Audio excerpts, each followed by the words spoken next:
Nós recebemos aqui no programa a denúncia de um telespectador, telespectadora, não sei, que pediu que a gente desse mais informações sobre os critérios para você fazer qualquer tipo de obra na nossa cidade, na nossa Teresina. E esse telespectador se referiu ao seguinte: ele disse que próximo à casa dele está acontecendo uma obra, ele não sabe identificar qual é o tipo de obra. Ele diz que às 5h30 da manhã já começa o bate-bate de ferramentas lá, que é um barulho danado, ninguém consegue dormir, é próximo a um condomínio. E ele nos pergunta isso, não deveria ser proibido, o sossego das pessoas não está acima dessas coisas. Também cita o fato de um empreendimento, que eu não sei qual é, que ele também não disse qual era, que toca uma sirene, inclusive durante a madrugada, várias vezes, para convocar os empregados a iniciarem o turno de trabalho.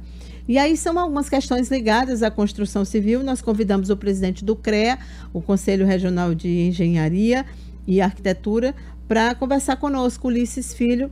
Ulisses, eu sei que nós temos um código de postura e até acredito que tudo que seja feito na cidade, em matéria de construção, desde pequenas obras até as grandes, elas também passem por ele. Mas nesse caso específico do telespectador, e aí tomando isso de uma forma geral, né? Quais são as regras que existem para obras, para construção? Bom dia. Bom dia, Cíntia. É um prazer estar aqui de volta a esse programa. Prazer é nosso.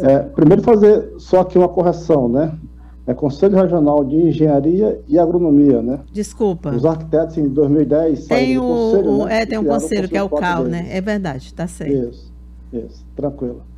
Olha, Cíntia, existem diversos aspectos que norteiam a atividade da construção civil. Esse é relatado por esse telespectador, ele está muito ligado à questão ambiental, certo? Existe por parte do meio ambiente, né, alguns regramentos, né, que definem a altura de um som e também a hora que esse som pode ser reproduzido. Então, acreditamos que essa pessoa deva se reportar à Secretaria Municipal do Meio Ambiente, certo? Fazer lá uma reclamação, e eles vão lá na obra, com certeza, verificar se o som, certo? Ele está no nível que perturbe toda a vizinhança, né? Então, é o que chama de impacto de vizinhança. Então, esse é um dos aspectos que norteia a questão da construção civil. Mas para esse assunto especificamente, existe todo um regramento, né, que estabelece, né, limites, né, e parâmetros para você fazer aquela atividade. Estabelece hora. Na intensidade. Desculpa, estabelece hora para início também? É isso que eu acho que é a maior preocupação, né? Estabelece hora, intensidade do som, certo? Tipo de som. Então, qual é a vizinhança que tem perto dele, que aquele som pode ser propagado. Certo. Então, assim, existe todo o regramento que facilita, né, a fiscalização nesse sentido. Mas esse assunto especificamente, a Secretaria Municipal ou Estadual do Meio Ambiente são os órgãos competentes para fiscalizar esse tipo de desconforto aí desse telespectador. Efraim? Doutor, aí também tem muita denúncia sobre a questão de fábricas funcionando em locais, em áreas residenciais. Dou um exemplo ali próximo, ali na Pissarra, próximo ao mercado da Pissarra, tem muitos vizinhos que algumas empresas, algumas fábricas também fazem muito barulho, funcionam de madrugada.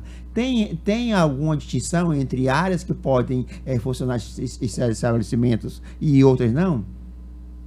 Bom dia, Efraim. Bom dia, doutor. Existe sim, inclusive o Código de Postura, nesse ponto ele é muito claro, ele faz um zoneamento da cidade, onde é permitido em tais zonas, né, ser somente residencial, em outras zonas ser comercial e algumas ser mista. Então existe todo um regramento que define as zonas da cidade, né? Então, obviamente que existe ainda algumas atividades clandestinas, né? Isso requer da prefeitura intensificar a sua fiscalização, porque ela é quem dá o habites, né, para que o empreendimento funcione, né? E lá nesse habites está definido para que é que vai ser usado aquele empreendimento. Então, se a prefeitura liberou, ela vai liberar em consonância com o Código de Postura, certo? E se o Código de Postura não está previsto aquela atividade, né, ela tem que ser fechada, Agora, é necessário que a pessoa denuncie na prefeitura, certo? Para que a prefeitura vá lá no local, certo? E veja se ela realmente atende, né, aquilo que está previsto no Código de Postura da cidade, entendeu? Esse é mais ou menos o procedimento que tem que ser adotado. Obviamente, nós temos que ver direitinho o que está previsto nesse Código de Postura. Tá certo. A gente tem também aqui no Piauí uma série de, sobretudo na capital, de abandono de imóveis no centro da cidade.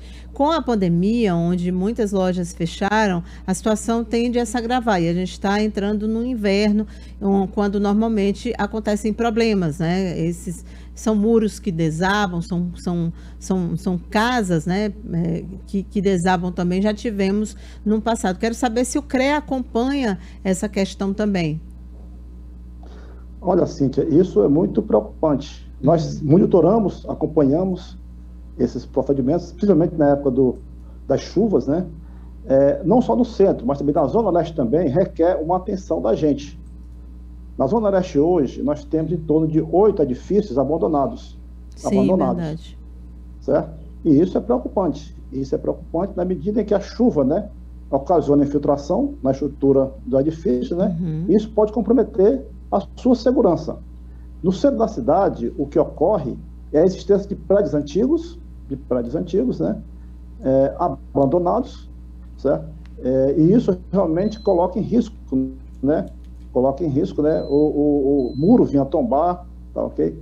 Ou até mesmo o teto do prédio vinha cair. Então, assim, são ações que requerem um acompanhamento mais próximo. Nós estamos acompanhando, toda vez que chega no período chuvoso, a gente acompanha, fica mais atento a esses episódios, tá, ok? Agora, é necessário que a gente discuta melhor essa questão dos prédios em Teresina abandonados. Nós temos que aprovamos no ano passado, Cíntia, uma lei de inspeção predial na Prefeitura de Teresina, uma proposta do CREA, a gente aprovou uma lei de inspeção predial. E essa lei lá estabelece uma série de critérios para que você faça a inspeção no seu imóvel. O que te falta agora é a Prefeitura regulamentar essa lei e implementar ela. Então lá estabelece o tempo, né, em que o empreendimento, uma obra ou uma edificação, ela pode existir sem que haja uma inspeção.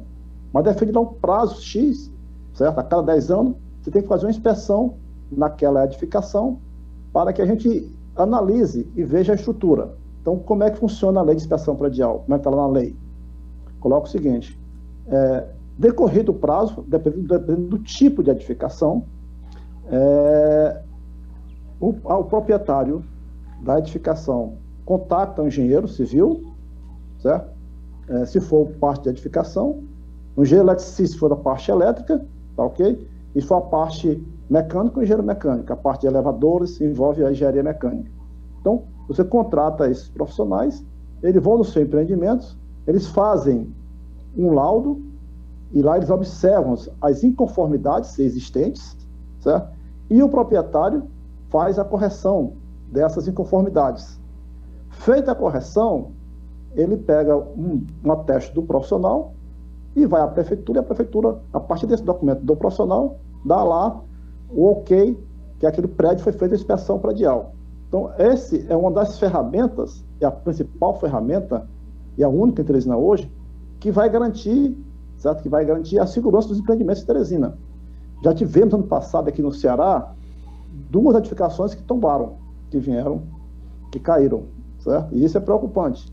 Então, nós estamos com essa ação junto à Prefeitura, a gente já conseguiu aprovar a lei, o que falta agora é a Prefeitura definir, certo? Alguns parâmetros, né, para a implementação dessa lei. Doutor Ulisses, o CREA tem poder, tipo assim, de multar, de fazer com que, por exemplo, assim, ou aquele prédio do INSS venha a ser tomada uma providência, porque já é folclore, já não tem mais sentido, não tem mais nada que a sociedade possa fazer. E em relação também àquele prédio ali, onde funcionava o Tribunal de Contas do Estado, que também é outro que está sendo todo depredado, já que as paredes de sustentação estão quebradas. O CREA pode agir contra essas instituições, contra essas empresas, instituições? Rapidinho, presidente. Olha, o que nós estamos nessa situação aí, nós estamos procurando os órgãos competentes para que a gente consiga fazer uma inspeção, tanto no prédio do INSS, né, uma inspeção geral naquele prédio, para verificar qual o tipo de situação hoje existente naquela edificação. E a partir daí, encaminhar para os órgãos competentes tomar as providências necessárias para que não possa ocorrer nenhum acidente naquele prédio. Tá certo, então, presidente. Muito obrigada. A gente conversou com o presidente do CREA, o Conselho Regional de Engenharia e Agronomia, Ulisses Filho, sobre os critérios para início de obras também, e ele citou essa questão interessante aí, que precisa urgente de uma intervenção, que é dos prédios abandonados. Obrigada, um excelente dia para o senhor. Tá ok. Obrigado. Obrigada.